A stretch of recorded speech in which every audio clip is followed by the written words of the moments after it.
Right, you masters, that is Some-Belgian-prepper, and today I want to talk about something that is often overlooked in survival plans and prepping and bugouts. And yeah, it will might sound boring, but it is actually very essential in survival situations and just everyday life even. And that's socks. Yeah, plain simple socks. Well, what about it? Well, if anyone who has taken a long hike or practiced for a long bug out or yeah did does a lot of walking, uh, yeah, a sock is very important. A sock is something that will keep your foot comfortable, dry, and it will try to protect you against blisters from rubbing against the inside of your shoe.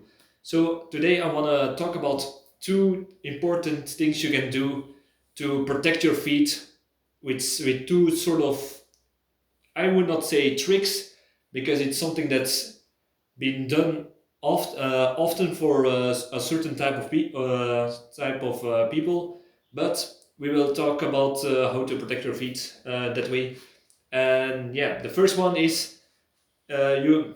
I personally don't like those socks from the stores where they tell you, "Ah, this is anti-blister" or "this is specialized for walking," because those are very expensive socks. And yeah, imagine when there is shit hit the fan, there is a financial crisis or an embargo or whatever happens that will prevent you, that will make socks too expensive to buy or hard to get. Yeah, like you cannot just buy that in the store in a survival situation. So first thing, that's the first thing I would advise is learn how to sew. If you want to keep the maximum out of your regular socks, I would advise learn how to sew, and those socks will go for a longer time. That's the first tip I want to give. The second tip is if you're going on a long bug out or a long hike, I would advise to take some measurements for against blisters. A thing you can do is taping your feet, but yeah, tape is not always available in survival situations. So what do I prefer to do? Uh, if I go like with my boots on a long bug out or a hike, first you need two things. First of all, you need two types of socks. You can just, these are woolen bigger socks. I will tell you why in a minute, but you can also just use your regular sock. But the first thing you do is you take a nylon sock or one of those panties. The important thing is the fabric must be really, really soft and gentle. Not because it's nice for the feet to say, but it will help you protect your feet against the sole of the boot. Well, I know this will sound crazy for some people, but people in the military and hunters who often go outdoor, they use socks. They use this kind of panties to put on under their regular socks. Why? First of all, it's for during the cold situations. It is like how do you say this? Uh, a thermic like a thermic kind of sock. So it's extra heat. The second thing is if you you know what? I will put first the other sock on. Uh, Thereover, you put your secondary sock. The secondary sock needs to be made out of sturdy material, wool, like wool, something that will how do you say this? Will expand the shoe. Why?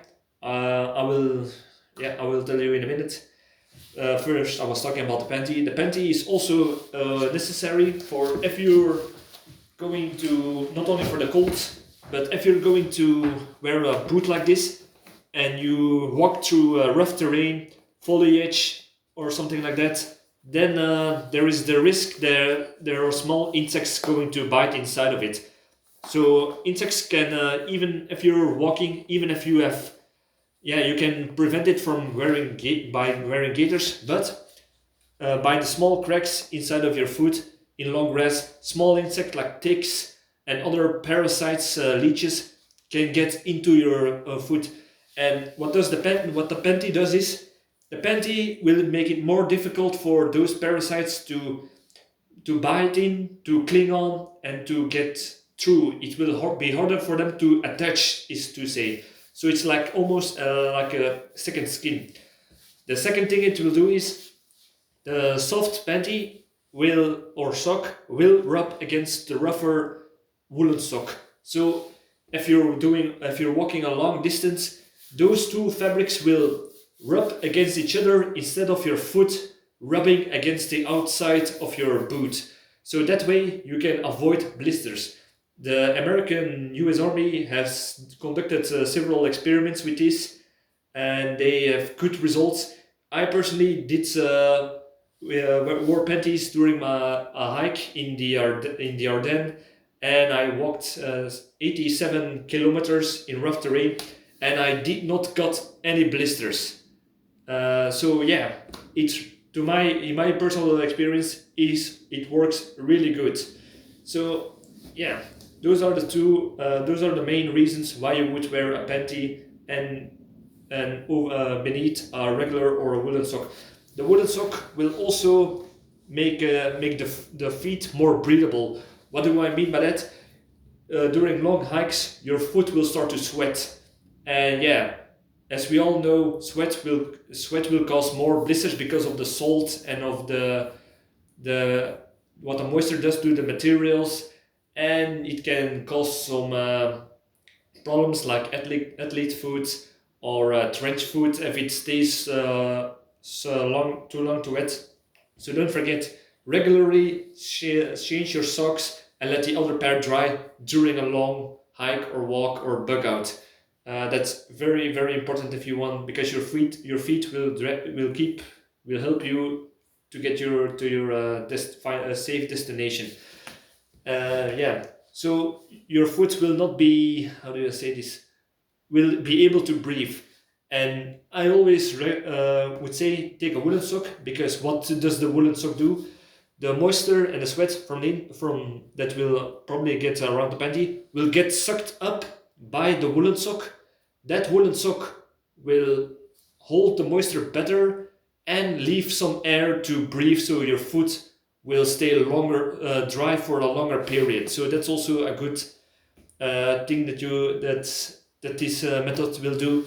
So yeah, I know many people will laugh about it, but it really works. And yeah, in a survival situation, dry, healthy feet without any wounds or blisters are very, very important and very comfortable. So yeah, that's one of those things that you can do with this. I will now show you the second method that you can do, and it's something that I discovered recently and I tried out. It's called a foot cloth. What is a foot cloth? A foot cloth is just how do you say this? A piece of cloth or any other material, because it can be improvised from anywhere. It's in length 90 centimeters and in height 35 centimeters. I improvised this myself from some old bed sheets I have. So that's hence the, how do you say this, the little motifs on it. So what do you do with a foot cloth? A foot cloth is something that existed since the, I believe, 18th century in the Russian army. Is the way, because socks were hard to make, and they were expensive, especially in armies where they started to get more sterilized and to get some things in mass production. But socks were one of those things that were still very expensive for standard issue army gear. So from the 18th century till even 2010, soldiers in the Ukraine, Soviet, Russian army and some other armies still used foot cloth as a way of wearing socks inside of your foot. So why would you do this? First of all, like I said before, if there is a financial crisis, you do not want to spend too much money on socks especially when you're in a dire situation. The second thing is if you need to improvise in a survival situation, like during a bug out or evacuation, that way you can make your own socks out of almost any material, as long as it's some sort of fabric that will not rub your foot in the wrong way, to say. Yeah, so I will show you how the foot glove would work. I prefer to do this side. A foot glove is actually, I will talk about in a minute, how this is actually the same effect as the woolen sock and the panty at the same time. So yeah, it's something I tried with a long walk, and I went to my work, and I must say it kind of works. It's maybe not the best fitting sock, but it's yet again comfortable seeing the situation, and it's still warm. And there is another advantage where, because of the layers, you can just take it off, put it on the other way, so that the wet side is on the outside and the dry side is back to the inside. So it's a sock that you can use actually almost twice. So what do you do? If you perhaps can see, I will go a little bit back. You spread out the foot cloth like this. This is 90 centimeters, and it is in the width 35 centimeters. You put your foot around here. What do? You take this piece and you go beneath your foot. And it's very important to not make any wrinkles, because there are now wrinkles that you will start to feel it. So make sure that there are no wrinkles beneath it. You pull this up, and because your foot, these parts of the foot cloth is beneath your foot, you are tightening it around the first layer. What do you do next? You go around beneath your feet, and it is the second time that you will tighten it up. So it is the second layer, tighten it up. What do you do next? You turn, go around the foot, and that way you can start to make a knot. Normally you put it in the inside, but because of the way of my shoes, I can even make a knot in it. So this is the kind of sock that you get. So as long, like I said, you must always pull it tightly, so there are no knots, no wrinkles in it that will irritate your foot. So always do it on the right way, and it's a double layer. So yet again, this is, like I said before, if you're going to do long walks with this improvised sock, those two layers are rubbing against each other instead of your foot against the inside of your shoe. So yeah, and another benefit to my acknowledgement is, when I work a lot or I take long hikes, my shoes, the front of my toes are pressing against the shoe. And because I got some room in the front, like you can see, that is some sort of tiny cushion that will keep my feet in place and will not move too much. So there is less chance of blisters that way, like with double layers. And because it's double layered, it's kind of nice and warm to wear, and it's also comfortable for what it is. So like you can see, yeah, always put your feet in there first.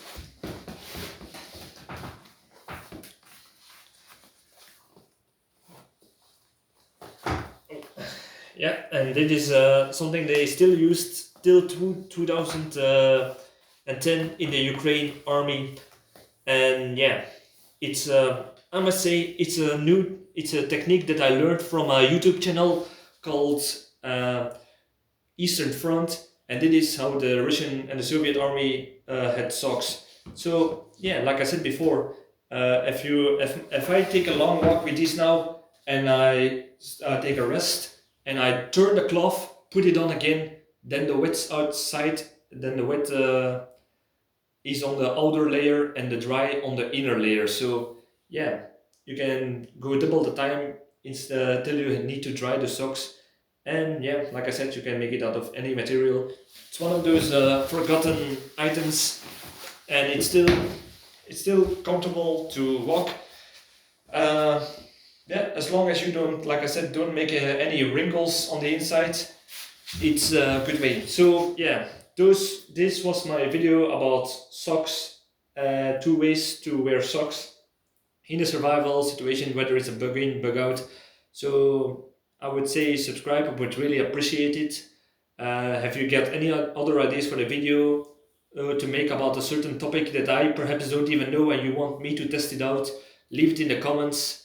I'm always up to try something new, because that is one of those things that I learned a few days ago, and I'm somebody who's really skeptic about a lot of things. So first I want to try it out myself, and the results, like I said, on my work during a very long walk, it's yeah, it really works. But then again, that's something I like about history. If you like in that YouTube channel, the Eastern Front, you learn a lot about about the small things that soldiers and civilian people did in ancient, not ancient, but in history, how they got through the normal days, and that way you can learn new techniques or something else that you can put into your survival preparedness plans or make into a new habit, because yeah, this is kind of comfortable, and you can still use the